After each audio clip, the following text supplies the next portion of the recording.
नमस्कार, आप देख रहे हैं देश की बात। मैं हूं नगमा। शुरुआत करते हैं मणिपुर की खबर से, जहां पर मुख्यमंत्री का नाम बीजेपी ने तय कर दिया है।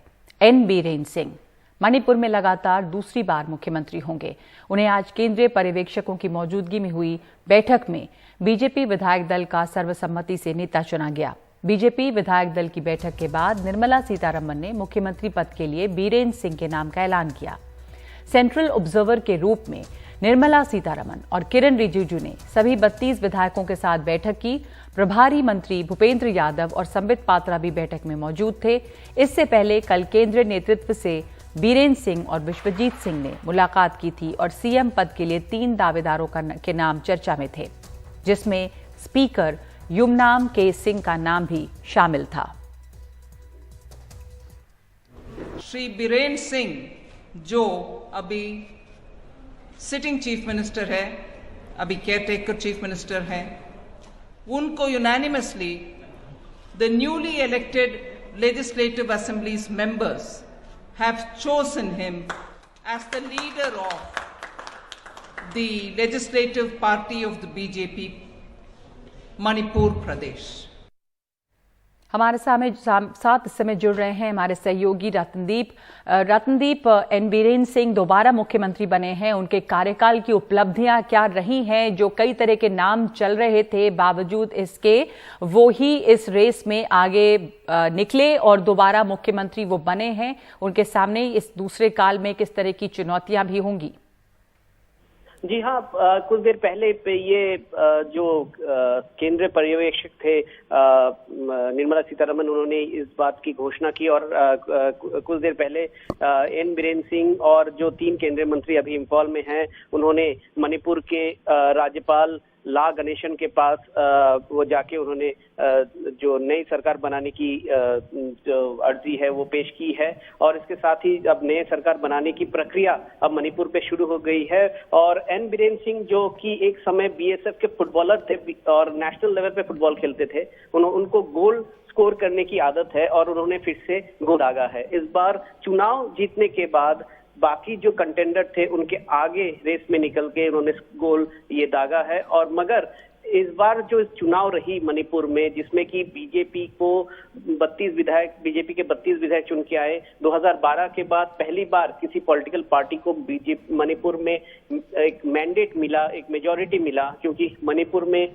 फ्रैक्चर मैंडेट का हिस्ट्री रहा है। और 2017 में जब बीजेपी ने पहली बार सरकार बनाई थी, वो भी गठजोड़ की सरकार थी, कोalition गवर्नमेंट थे, और उसके पहले बीजेपी मुख्यमंत्री बने थे बीरेन सिंह। मगर तब वो बीजेपी में नए थे, वो कांग्रेस से आए हुए थे, बहुत पुराने मजे हुए राजनीतिक हैं मणिपुर के। और बहुत उनके करियर में भी उन्होंने राजनीति में आने के पहले वो एक पत्रकार थे, एक एडिटर थे मणिपुरी एक न्यूज़पेपर के, और इसके पहले वो फुटबॉलर रह चुके थे।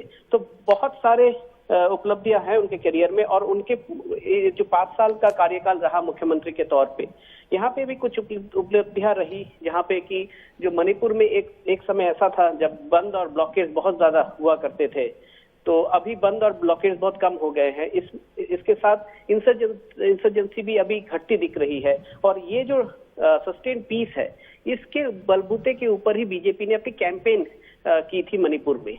पीस के साथ डेवलपमेंट को लिंक करके ही प्रधानमंत्री नरेंद्र मोदी ने कैंपेन किया था। और इसका श्रेय कहीं ना कहीं पे जाता है बीरेन सिंह को, और इसीलिए शायद इस बार उनके ऊपर ही भरोसा रखा है दूसरी बार। जबकि प्रबल दावेदार थे विश्वजीत सिंह, एक डायनेमिक नेता है और बीरेन सिंह के पहले से ही बीजेपी में है। मगर आगे चल के ये चुनौती रहेगी उनके लिए कि 32 विधायक है, उनको लेके कैसे चले, किसको मंत्री बनाए किसको नहीं। विश्वजीत सिंह का क्या रोल रहेगा इस मंत्रिसभा में? क्या उनको डेप्यूटी चीफ मिनिस्टर बनाया जाएगा, क्योंकि कोalition गवर्नमेंट में डेप्यूटी चीफ मिनिस्टर का पोस्ट था। इसके साथ साथ ही जो एलाइज है, जो बीजेपी की सहयोगी पार्टी है एनडीए में, बहुत सारे पार्टीज ने सपोर्ट किया है बीजेपी को। क्या पावर शेयरिंग होगी मणिपुर में, वो एक चीज के इसके ऊपर भी फैसला करना पड़ेगा बीरेन सिंह के नेतृत्व में ये जो सरकार बनने वाली है उसको। जी धन्यवाद आपका रतनदीप। आपने बताया कि चुनौतियां हैं कि विधायकों को किस तरह से खुश रखा जाए और विश्वजीत सिंह खास करके उन्हें क्या पोजीशन मिले ताकि उनकी भी नाराजगी नहीं रहे। वो पहले से बीजेपी में है, लेकिन इनको अपनी उपलब्धियों का नतीजा मिला है, ये पुरस्कार मिला है कि दूसरी बार एन बीरेन सिंह जो है मुख्यमंत्री बने हैं मणिपुर के। और उन्होंने काफ़ी यहाँ पर, जैसा आप बता रहे हैं, कि प्रशासनिक तौर पे काफ़ी सुधार भी किए हैं। और अब अगली खबर गोवा से है। गोवा में भी मुख्यमंत्री का नाम लगभग तय है। 24 तारीख को शपथ ग्रहण होगा, ऐसे सूत्रों के हवाले से पता चला है। और ये भी पता चला है कि प्रमोद सावंत सीएम पद की शपथ लेंगे। बाकी मंत्री भी सीएम के साथ ही मंत्री पद की शपथ लेंगे। 23 मार्च को गोवा पहुंचेंगे राष्ट्रीय पर्यवेक्षक नरेंद्र सिंह तोमर, एल मुरुगन, ये जो है वो गोवा जाएंगे। श्यामा प्रसाद मुखर्जी स्टेडियम में ये शपथ समारोह होगा। इस पर और ज्यादा जानकारी दे रहे हैं मेरे सहयोगी सोहित मिश्रा। प्रमोद सावंत के ही नेतृत्व में अगर आप देखें तो गोवा का चुनाव भी लड़ा गया था। और जिस तरह की खींचतान की खबर दूसरी राज्यों से आ रही है, उसी तरह की खींचतान गोवा में भी लगातार चल रही थी। अगर आप देखेंगे तो यहाँ पर भी कई ऐसे दावेदार थे जो लगातार चाह रहे थे कि उन्हें मुख्यमंत्री बनाया जाए। लेकिन जिस तरह से शनिवार के दिन एक बैठक हुई गृह मंत्री अमित शाह के यहाँ पर, वहाँ पर एक बार फिर से प्रमोद सावंत भी पहुंचे हुए थे। और पहले ही आला कमान ने यह तय कर लिया है कि प्रमोद सावंत को ही एक बार फिर से मुख्यमंत्री बनाया जाएगा। गृह मंत्री अमित शाह के साथ उनकी बैठक भी हुई, मुलाकात भी हुई। और जिस तरह से प्रमोद सावंत के अलावा आप देखें कि कुल मिला के 11 ऐसे मंत्री होंगे जो शपथ लेने वाले हैं। 24 तारीख को ये शपथ समारोह जो है वो होने वाला है। और उसके अलावा अगर आप देखें तो इसमें बीजेपी के अलावा जो महाराष्ट्रवादी गोमंतक पार्टी है, जिनकी 2 सीटें आई थी, जिन्होंने बीजेपी का समर्थन किया था, वो भी इसमें शामिल रहेंगे। निर्दलीय विधायकों को भी मंत्री पद देने की बात सामने आ रही है। श्यामा प्रसाद मुखर्जी स्टेडियम में ये मंत्री पद होगा। और जिस तरह से मैं कह रहा था कि प्रमोद सावंत के अलावा विश्वजीत राणे जो हैं वो एक बड़े दावेदार बनकर सामने आ रहे थे। बार बार ये माना जा रहा था कि वो टक्कर देंगे, वो मुख्यमंत्री बनेंगे, वो हो उनकी पत्नी हो। उन्होंने जब अखबारों में इश्तिहार भी दिए थे चुनाव जीतने के बाद, उसमें सभी का धन्यवाद किया था, लेकिन उसमें प्रमोद सावंत का नाम नहीं था, न ही उनकी तस्वीर वहां पर थी। तो कहीं ना कहीं जरूर कोशिश कई और लोगों की भी थी कि उन्हें कहीं ना कहीं मुख्यमंत्री बनाया जाए। लेकिन दिल्ली की ओर से यह तय किया गया है कि प्रमोद सावंत ही मुख्यमंत्री बने रहेंगे। हो सकता है विश्वजीत राणे को कोई एक बड़ा मिनिस्ट्री वहां पर दिया जाए, कोई एक बड़ी मंत्रालय उनको सौंपी जाए, जिम्मेदारी बढ़ाई जाए, लेकिन मुख्यमंत्री प्रमोद सावंत ही होंगे। और 24 तारीख को ये शपथ ग्रहण समारोह होने वाला है। जो कुल 11 मंत्री होंगे जिसमें प्रमोद सावंत भी शामिल हैं। उसके अलावा आप समझ लें कि विश्वजीत राणे हो गए, या फिर 3 ऐसे निर्दलीय जो जीत कर आए थे विधायक, उन्होंने भी बीजेपी का समर्थन किया था, क्योंकि बीजेपी को चाहिए थे 21 सीटें बहुमत के लिए, उनके पास थी 20। 3 निर्दलीय और 2 महाराष्ट्रवादी गोमंतक पार्टी के नेताओं ने भी उनका समर्थन किया था। तो महाराष्ट्रवादी गोमंतक पार्टी के किसी एक को भी कैबिनेट मंत्री दिया जाएगा, और जो निर्दलीय है उनमें से भी कुछ को कैबिनेट मंत्री दिया जाएगा। इसके अलावा बीजेपी में भी जो बड़े नेता हैं, जो बड़े नाम हैं, उन्हें भी इसमें शामिल किया जा सकता है। और कहीं ना कहीं इन सभी को मिलाकर एक शपथ विधि समारोह किया जाएगा। बीजेपी भी चाहेगी कि गोवा में संतुलन बना रहे। जिस तरह से ये माना जा रहा था कि कांग्रेस टक्कर देने वाली, हालांकि वो टक्कर नहीं दे पाए, लेकिन भविष्य में भी इस तरह की चीजें ना आए, या उनके ही मंत्री या उनकी ही पार्टी के बीच में मतभेद ना हो, इसका भी खास ख्याल रखा जा रहा है। और इसी के लिए कई सारे कदम उठाए जा रहे हैं। तो ये बात हुई गोवा की। और अब देखते हैं उत्तराखंड में क्या हो रहा है। मुख्यमंत्री पद को लेकर यहां अभी तक तस्वीर साफ नहीं है। बीजेपी के प्रदेश अध्यक्ष मदन कौशिक ने कहा है कि कल सुबह 11 बजे विधायक शपथ लेंगे, विधानसभा की सदस्यता की शपथ लेंगे विधायक। शाम को बीजेपी विधायक दल की बैठक होगी। 24 मार्च को पिछली विधानसभा का कार्यकाल पूरा हो रहा है। विधानमंडल दल और आलाकमान तय करेगा कि मुख्यमंत्री कौन होंगे। और जो पुष्कर सिंह धामी थे, उन पर उनके मुख्यमंत्री बनने पे असमंजस जो है वो बरकरार है। क्योंकि एक प्रक्रिया है, 24 मार्च को हमारी जो ये विधानसभा है इसका कार्यकाल पूरा हो रहा है। तो एक प्रक्रिया के तहत कल 11 बजे प्रातःकाल जो है नए विधायकों की शपथ ग्रहण का समारोह रखा गया है। वो 2-3 घंटे 4 घंटे जितना भी चलेगा कल चलेगा। विधायक दल की बैठक कल शाम को। हाँ, मैं देहरादून जा रहा हूँ। नहीं, मैंने बताया था वो जो है हमारे विधानमंडल और पार्टी के हाईकमान के द्वारा तय। शिवसेना प्रमुख और महाराष्ट्र के मुख्यमंत्री उद्धव ठाकरे ने यह साफ कर दिया है कि एआईएमआईएम के साथ उनका कोई गठबंधन नहीं होगा। उद्धव ने बीजेपी पर भी जमकर हमला किया।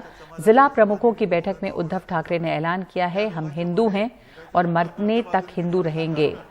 सत्ता से चले जाएंगे, लेकिन AIMIM से गठबंधन नहीं होगा। बीजेपी का हिंदुत्व सिर्फ सियासत के लिए है। बीजेपी ने सत्ता के लिए महबूबा मुफ्ती से गठबंधन किया। जहां जहां बीजेपी जीती वहां जोरदार तैयारी करो, ये कहना है उद्धव ठाकरे का।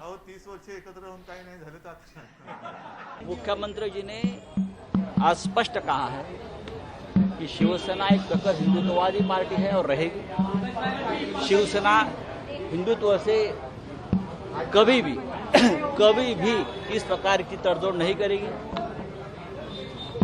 शिवसेना ने हमेशा हिंदुत्व का विचार बाला साहब ठाकरे जी का स्वीकार किया है और उस विचार को शिवसेना आगे लेकर जाएगी। अगर कोई हमारे राजकीय विरोधक हमारे हिंदुत्व के ऊपर भ्रम पैदा करना चाहते हैं तो हम सहन नहीं करेंगे। खास करके कल से MIM की तरफ से एक ऑफर घूम रही है मार्केट में, उसके सूत्रधार, उसके कर्ता धर्ता भारतीय जनता पार्टी के लोग हैं। NTAIG ने कोविशील्ड की दूसरी डोज को 8 से 16 हफ्ते के बीच में देने की सिफारिश की है। फिलहाल कोविशील्ड की दूसरी डोज 12 से 16 हफ्ते के बीच में दी जा रही है। सूत्रों से मिली जानकारी के मुताबिक दूसरे डोज के समय अंतराल को कम करने के पीछे तेजी से फैल रहा कोरोना का वेरिएंट ओमिक्रॉन है।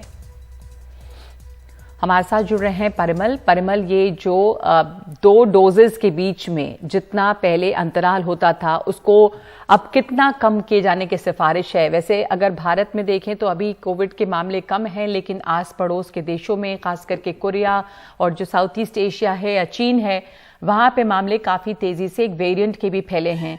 तो क्या ये वजह है कि इसके अंतराल को घटाने की बात की जा रही है?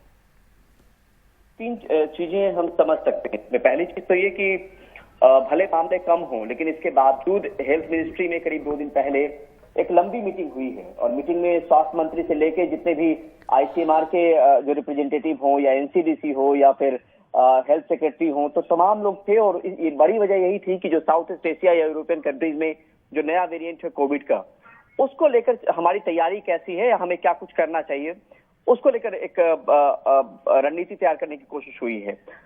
ये भी कहा गया है कि हमें अपनी तरफ से जो भी कोविड अप्रोप्रिएट बिहेवियर है उसमें कोताही नहीं बरतनी है फिलहाल, क्योंकि मामले अभी भी उन जगहों पे बढ़ रहे हैं। जहां तक इस डोज की अंतराल को घटाने की बात है, तो हमें याद है कि मतलब मई 2021 में हालांकि समय समय पर कोविशील्ड के डोजेस की जो अंतराल है वो बढ़ाए गए हैं, लेकिन मई 2021 में हमने देखा था कि 6 से 8 हफ्ते होता था, उसको 12 से 16 हफ्ते किया गया था एंटागी के रिकमेंडेशन पर ही। अब उसको थोड़ा सा वो घटा के जो है वो 8 से 16 हफ्ते कर दिया गया है। 12 से 16 हफ्ते की जगह पे करीब 5 से 7 करोड़ की आबादी है जिनको ये वैक्सीन पड़नी है। और इसके पीछे नया वेरिएंट तो है ही, लेकिन साथ में ये भी कहा जा रहा है कि ग्लोबली साइंटिफिक एविडेंस जो है जिस तरीके से इमर्ज हो रहे हैं, उसके आधार पर यह फैसला लिया गया है कि जितनी इम्यूनिटी 12 से 16 हफ्ते में बनती थी, एंटीबॉडी बनती थी, उतनी 8 से 16 हफ्ते में बन सकती है। तो ये दलील भी एक दी गई है केंद्रीय स्वास्थ्य मंत्रालय के सूत्रों की तरफ से, और ये फिलहाल सिफारिश है। केंद्रीय स्वास्थ्य मंत्रालय इस पे अमल करेगा और उसके बाद आमतौर पे सिफारिश मान ली जाती है। तो एंटागी ने अपनी तरफ से सिफारिश की। जी, धन्यवाद आपका परिमल।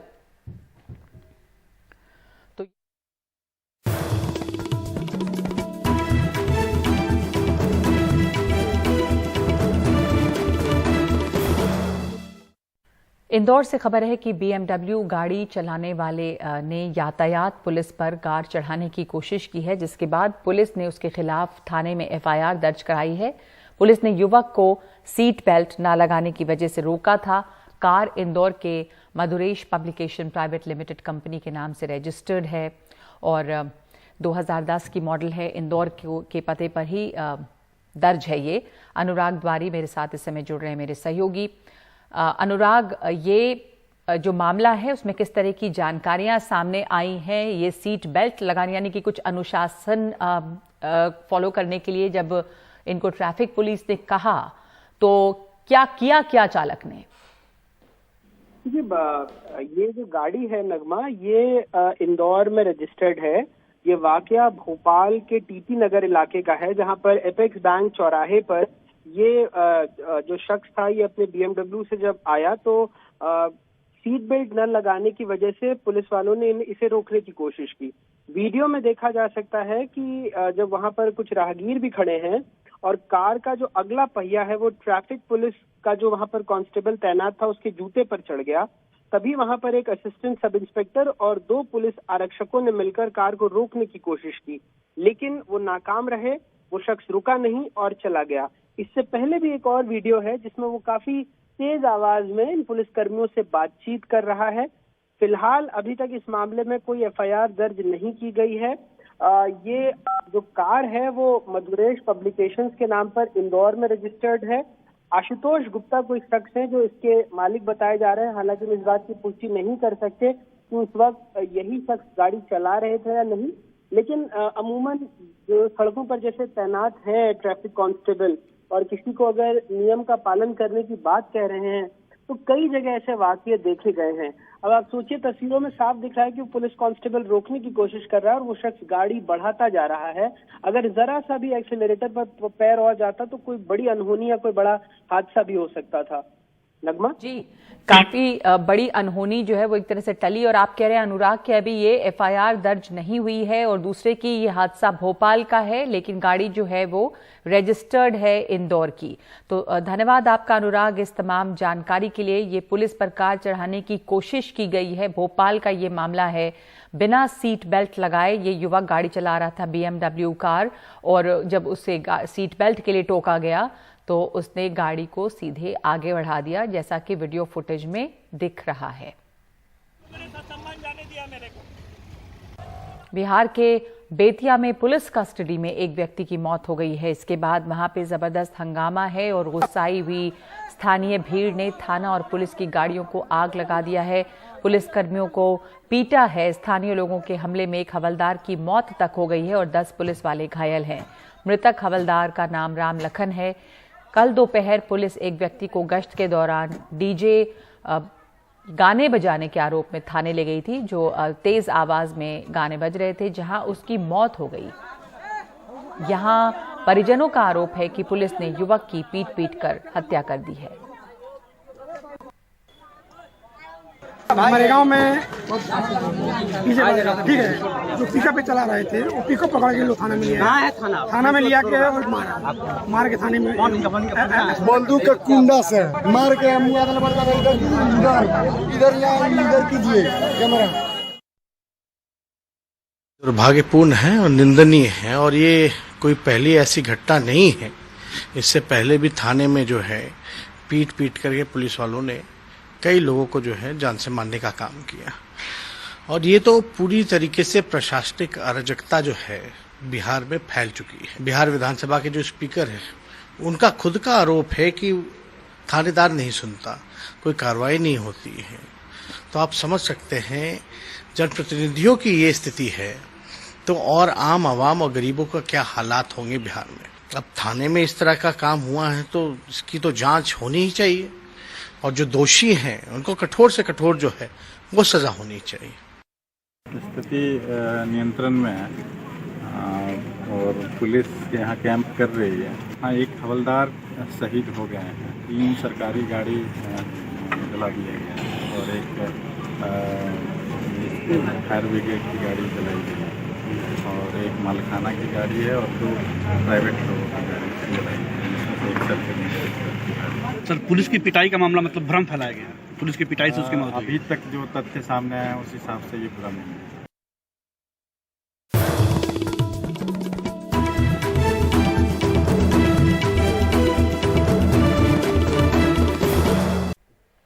कर्नाटक में जहां स्कूल और कॉलेज में हिजाब पहनने को लेकर हाईकोर्ट के फैसले के बाद अब न्यायाधीशों की मुश्किलें बढ़ गई हैं। हाईकोर्ट के 3 न्यायाधीशों को वाई श्रेणी की सुरक्षा दी गई है। इन तीनों न्यायाधीशों ने हिजाब केस पर फैसला दिया था। मुख्यमंत्री बसवराज बम्मई ने इन्हें वाई कैटेगरी सुरक्षा देने की पुष्टि की है। ಅಲ್ಲದೆ ನಮ್ಮ 3 ಜನ ಏನು ಗೌರವಾನ್ವಿತ ನ್ಯಾಯಾಧೀಶರಿದ್ದಾರೆ ಅವರಿಗೆ ಸೆಕ್ಯೂರಿಟಿ ಈಗಿರೋ ಸೆಕ್ಯೂರಿಟಿಯನ್ನು ಹೆಚ್ಚಿಸಬೇಕು, ವಾಯ್ ಕ್ಯಾಟಗರಿ ಸೆಕ್ಯೂರಿಟಿಯನ್ನು ಕೊಡಬೇಕನ್ನುವಂಥ ಒಂದು ತೀರ್ಮಾನವನ್ನು ಕೂಡ ನಮ್ಮ ಸರ್ಕಾರ ಮಾಡಿದೆ. केरल के मल्लापुरम जिले में एक अस्थायी फुटबॉल गैलरी गिरने से 200 से ज्यादा लोग घायल हो गए हैं, जिसमें 6 लोगों की हालत काफी गंभीर है. इन्हें इलाज के लिए अस्पताल में भर्ती कराया गया है. पुलिस का कहना है कि पिछले 2 दिन से लगातार हो रही बारिश की वजह जो है वो गैलरी गिरने का कारण हो सकती है.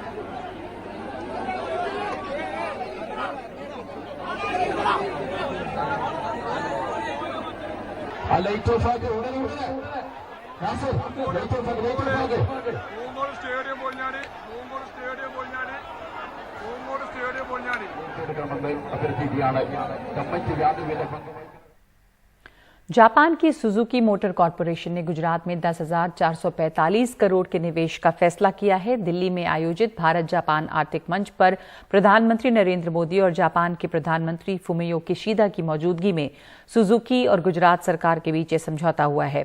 समझौते के मुताबिक सुजुकी मोटर कॉरपोरेशन इलेक्ट्रिक वाहनों और बैटरी के स्थानीय विनिर्माण के लिए 10,440 करोड़ का निवेश करेगी और गुजरात सरकार के साथ 10,445 करोड़ की डील हुई है.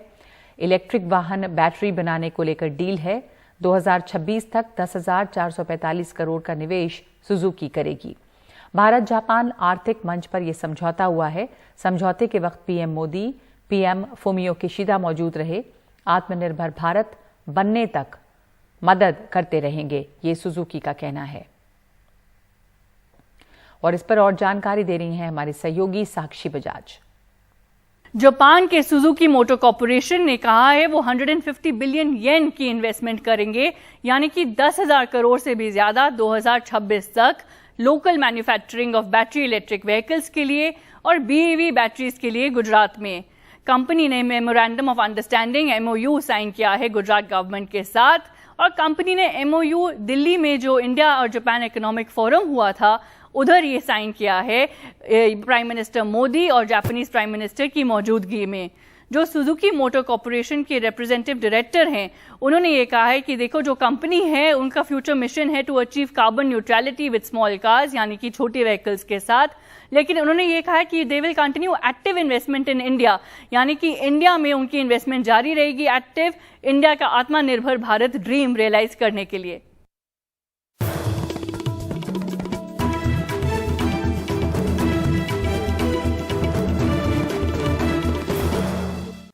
पंजाब में आम आदमी पार्टी के विधायकों की बैठक हुई है. मोहाली में हुई इस बैठक में सीएम भगवंत मान भी शामिल हुए.